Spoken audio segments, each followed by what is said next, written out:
Eddie, the buzz in Belfast in March was mental, and I'm expecting it to go even crazier this time in Windsor Park. It's a really cool thing to do this stadium. Like, what are you expecting from this night on Saturday? Unbelievable drama, maybe a little bit of rain, maybe just a little bit, and just a night that hopefully the people will never forget here. These nights come around really like once every decade. I mean, we saw it with obviously Frampton fought Luke Jackson, but this feels a little bit different. You know, Frampton was a big star in Belfast, but the fight with Jackson wasn't necessarily like, you know, an anticipated fight. It was more of a celebration of Carl. This is a fight for the world welterweight title. And I think there's so much narrative in this fight. I think the undercard's brilliant. I think it's going to be so much fun. And genuine. I know when I come to Belfast, I love coming to Belfast. I do, but I've never done a stadium fight in Belfast.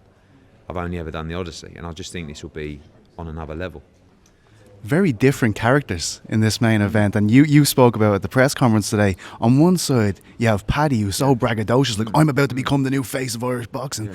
And Lewis, on the other hand, I don't know if he's playing mind games. I don't know what's he doing. I do think there's a bit of mind games going on. I actually like what I see from Lewis here, because I think that he's kind of taking the pressure away from himself.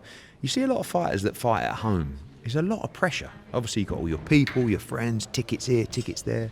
You know, pop out for a bite to eat here, or you know. And I see it so often in boxing that people actually don't perform at home, particularly the first time around. And he didn't perform last time. And I know he's boxed in Belfast before, but never to the level of the last fight. Now this is on another level, but at least he's got that experience. And I think he's happy saying, oh no, Paddy's a massive favourite in this fight. I'm just Lewis Crocker from Belfast. I'll have a go. But, you know, Lewis can fight. He's a serious fighter. If he gets it right, he can beat Paddy Donovan. But he'll have to get it right on Saturday, and he'll have to be different from the first fight. Could confidence play against Paddy because of how well he did first time around? Is that what you're saying? Like, maybe you've got to take his confidence, right? So if someone like Paddy comes in, he's got great movement, great flow, and starts getting like just his foot in the fight, you won't beat him.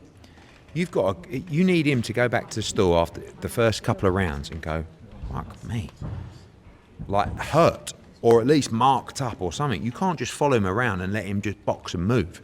So you got to, when someone's that confident, you got to get them early, and you got to break their confidence early and make them question themselves. Because right now he's walking on water.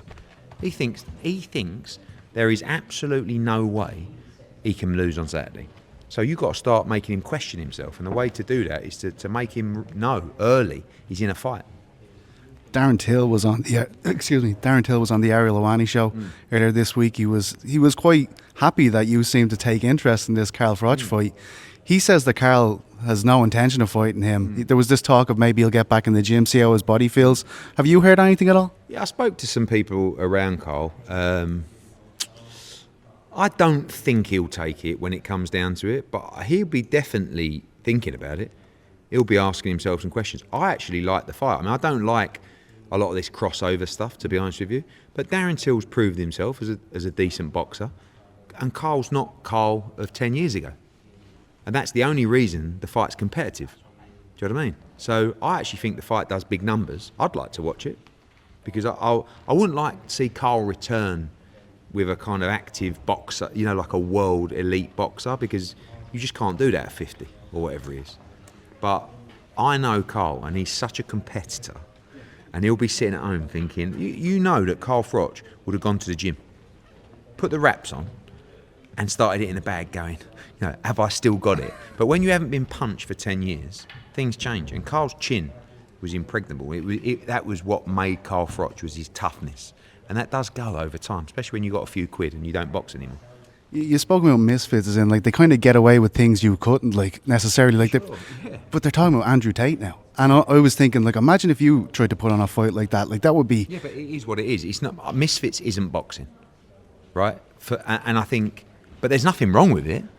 But I think over time, as long as we establish that, then I don't have an issue with it. I watched the last Misfits card. I know it's on DAZN, but I quite enjoyed it. I didn't know what I was watching. It was fucking mental. All of a sudden, two blokes. I know one of, you know, Joey Essex.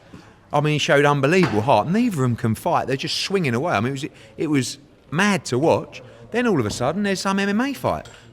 Dylan Dennis got some geezer on the floor, choked him out in about 2 seconds. I'm thinking, what am I watching here? But it was very watchable because it's entertainment. It's just not boxing. Do you know what I mean? So it is what it is. It's not for everybody. I hate some of the things that are happening in boxing at the moment. But I also understand it does numbers, and people are obsessed with numbers. Numbers make the world go round, and numbers are doing the business. And I'm about the business, but I do love boxing enough to go, some of it's like, oh, no. But Misfit, I like Misfits. Just one more from me. Dana White did an interview with PBS yesterday, and he has now said essentially that his side of this new thing with TKO and Turki Al Sheikh, he'll be like the Contender Series to the ring cards. At least that's what it sounds. What do you make of all of this? It seems to have changed from what we first thought Dana and Turki. It's what I said the league was. It's lower level fighters and young prospects who they believe they can build into big stars, to big pay-per-view stars. I don't think it works, but will it? These guys are very powerful. They're very clever, and I'm sure they're going to come up with something compelling. But in boxing, that's not a new format. That's been done before. We're all trying to build stars. Now, to do it in a league with some different kind of marketing and profile and storylines, yeah, maybe you can unearth a talent. But people want to watch the big stars fight. That's the reality. They want to watch great fights between people they know.